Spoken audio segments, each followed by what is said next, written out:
Hello again, folks, and welcome back to the office here. Well, you may remember that some time ago we conducted a little bit of an experiment to put our motorhome on the weighbridge to see how much spare capacity in terms of payload we had when it was loaded up normally. So myself and Nikki, we had the bikes on the back, we had about a third of a tank of water, we had a full tank of diesel, and all the normal stuff that we would take on holiday: bedding, food, stuff in the fridge, that sort of thing.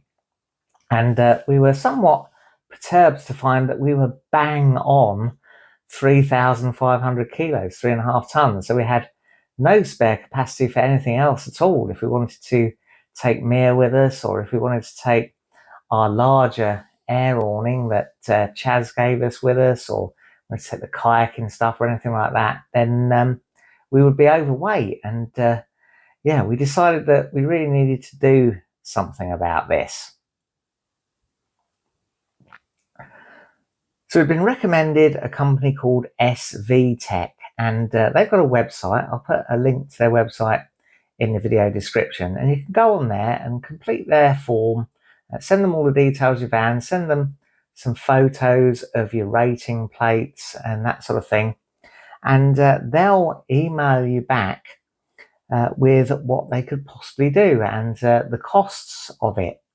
Now, they only do the paperwork exercise, and depending on your type of van and what they've already done in terms of work to determine how that van can be upplated, you may have to get a garage or do some work yourself on the van, or possibly you can just do a paperwork upgrade. And this is what they told us our options were. We could upgrade to 3,700 kilograms, 3.7 tons, with no physical alterations to the van at all. It would just be a paperwork exercise. And if we added an air assist kit to the rear axle, we could upgrade to 3,850 kilograms. And if, as well as that, we fitted uprated coil springs to the front, then we could go as high as 4,000 kilograms, 4 tons. Now, it's not possible to go beyond 4 tons. The vehicle's not been tested to any weight beyond that, so 4 tons is the absolute limit. Now, we had a bit of think about this. Obviously, money is a big consideration, really. We couldn't afford to go too crazy with uprating the van, so we decided that 3,700 kilos, giving us an extra 200 kilos, which is quite a lot, really, and would more than cover Mia and her bits and pieces, or possibly, you know, bringing the extra heavy awning or bringing some extra kayaking stuff, and just not having to be quite so careful about not traveling with any water on board or any extra bits and pieces that we wanted to put in. So we decided to just go with the paperwork exercise to upgrade to 3.7 tons. So SVTech's fee for that upgrade was £290, and I think it's the same fee for whatever upgrade you do, because, you know, the work is the same. You have to get the physical work done by someone else or do it yourself. SVTech only do the paperwork side. So for our £290, we got a new SVTech converters plate, and you have to add that to your existing rating plates. So our van has a rating plate on the slam panel underneath the bonnet, and that's the original Fiat rating plate. And it also has a Burstner rating plate for the full van conversion into a motorhome, and that's fixed onto the coachwork of the motorhome. So the new SVTech plate is a third plate in addition. You don't take any of the existing plates off. You get some instructions on how to fit that converter's plate. You get 2 copies of the weight certificate. One has to go off to the DVLA with your form, and the other you keep for your own records. You get the form you need to send off to change the weight, and you also need to send off your V5, and there's another form to change the taxation class as well, because the taxation class changes to private HGV. And there's also a nice full set of instructions as to how to fill in the forms and send them all off to the DVLA, which of course is very handy, because that's it's a relatively simple process, but you need to have the confidence that you're doing it right. And also, SVTech are always available on the phone. You can ring them if you've got any queries about the whole process. And I did actually call them and found them very helpful. Now, I should add to that to say that if you were going to go for any of the higher ratings, and obviously your van, it may be totally different weights and options that you get for your particular vehicle. But if I'd have gone for any of the other ratings, the increased weights where physical alterations were required, I'd have needed to send photographic evidence to SVTech that that had actually been done before they could issue the new rating plate. So, having got all the stuff back from SVTech, it all come in an envelope pretty quickly after I'd decided what I wanted to go for. It was time really to carry out the physical change of adding that extra rating plate, as well as doing the paperwork and sending off to DVLA. Now, you have to stick the plate on in one go. It's a sort of one-shot thing. You can't sort of stick it on and peel it off and reposition it. So you need to make sure that where you're going to put it is absolutely thoroughly clean. I use some panel wipe, and before I used the panel wipe, I used some black streak remover just to get everything absolutely clean and free of any sort of residue of polish and road grime and that sort of thing. And then you have to peel off the backing paper from the rating plate, and you get one shot to apply it on. So you have to be very careful applying it on. Now, I thought I was being very careful, but I was under a bit of pressure. We're having a very busy day. I was trying to do half a dozen things at once. And though I sort of measured it out and I sort of marked it carefully, I did end up sticking it on at a bit of a weird angle. And unfortunately, there's nothing I can do about that now. It is stuck forever at that angle. And once you've stuck it on, then you peel off the paper. It doesn't look too bad, as long as you don't look closely, I suppose. Oh well. Now, there's a few other bits of admin to do when you are upplating your van like this. And one of the most important ones, of course, is to contact your insurance company and tell them what you're doing. Now, we were very lucky with our insurance company. They didn't want any extra money. They just made a note on their system that we had uprated to 3.7 ton.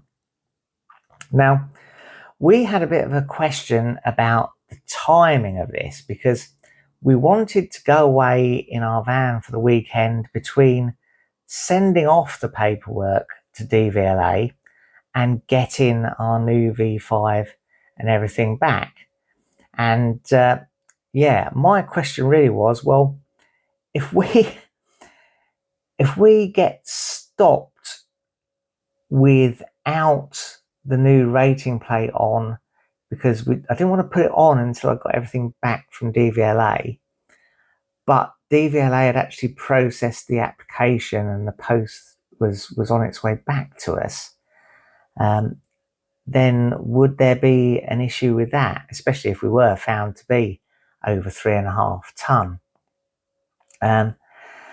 So what I did is I made sure we were under 3.5 ton anyway, and the insurance people said, well, don't worry, they've got a note on their system that we had notified them. So if the worst had happened and we'd been in some sort of accident and the weight became a factor, the insurance company were aware that the application was in the post.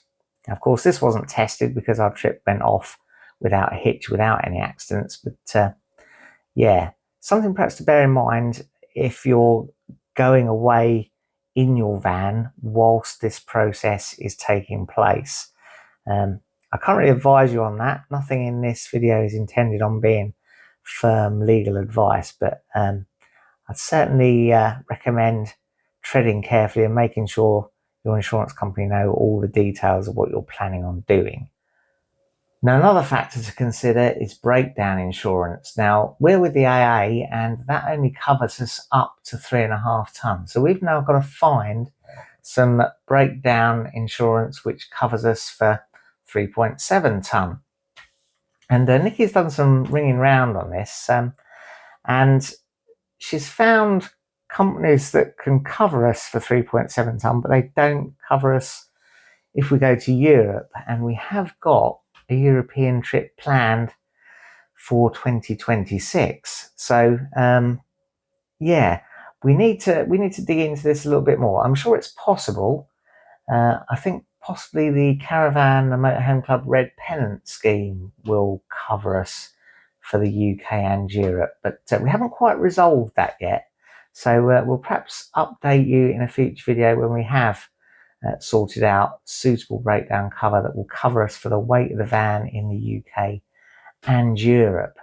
I don't want to pay a massive extra premium for Europe because we've only got a fortnight in Europe next year, and so whether we can arrange some temporary cover just for that trip, I don't know.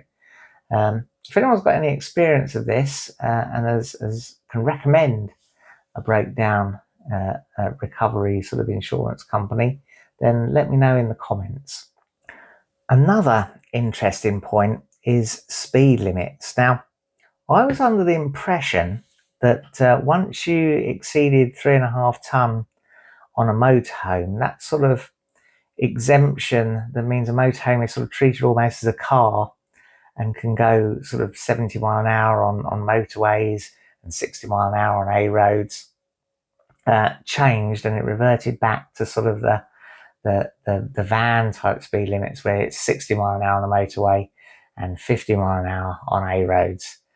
And indeed, I've seen a few websites saying this as well. But when I actually looked at the DVLA website, it actually goes on unladen weight, and it's motorhomes over 3.05 tons unladen weight that have to have those lower speed limits. Now, the unladen weight of our motorhome is a shade over 2.8 tons. So that unladen weight won't have changed because we made no physical alterations to the van. Okay, we had a tow bar fitted a little while ago, so that would have added something, but I don't think it would have added enough to take us over the 3.05 tons. So that's interesting. Now, of course, if you went the route of going to higher weight limits and you added air assist suspension and uprated coil springs, or whatever you might need to add to your van, because all the vehicles will be different, maybe bigger wheels, heavier duty tyres, that sort of thing, it's possible that you could cross over that limit. But I don't think we have. So again, this is not legal advice and only applies to our specific case, of course, in terms of the weights that we were and that we will be. So you've got to conduct your own research and satisfy yourself to the rules, but I'm reasonably sure that we don't have any changes in the speed limits that apply to our van as a result of uprating it. As I say, don't rely on that as legal advice because it's definitely not.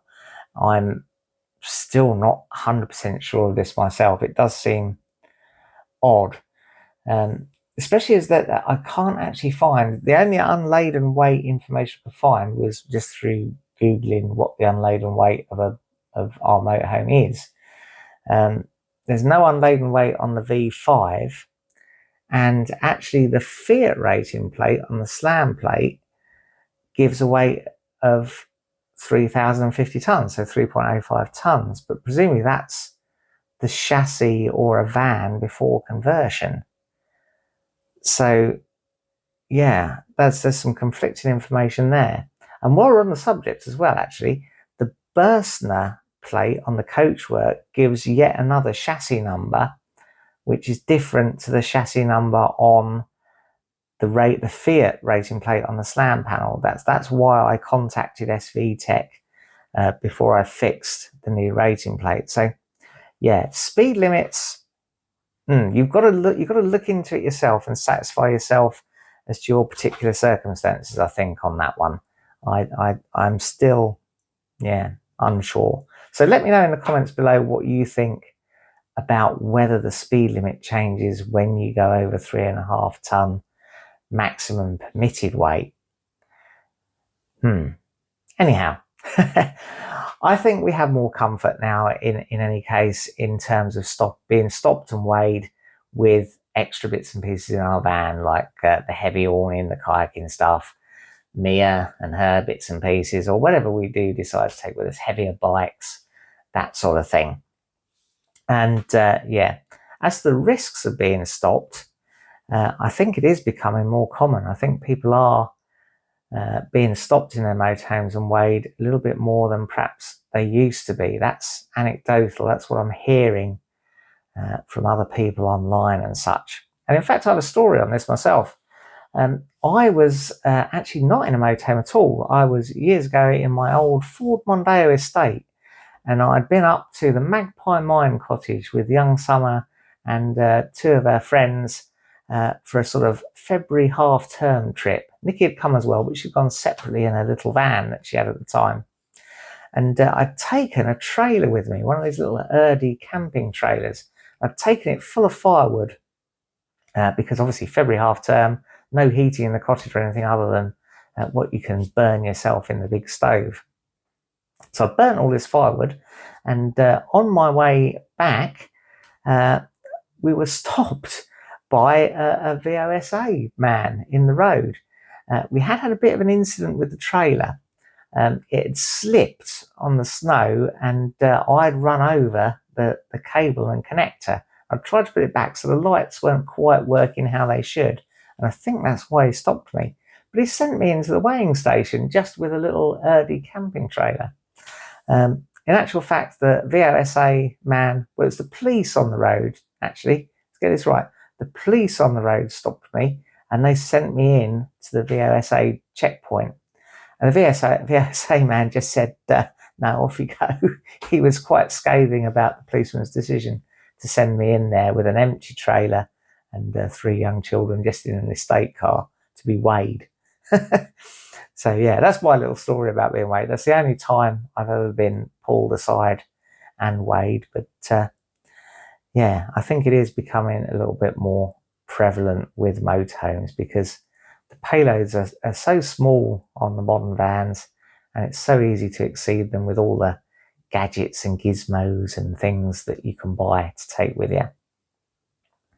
Anyhow, I've rambled on a little bit at the end of this video. I thoroughly recommend SVTech. It was a very smooth, seamless procedure, and they're very helpful when I had a query. And yeah, hopefully we'll see you again very soon in another video when we'll be back on the road in our up-plated motorhome.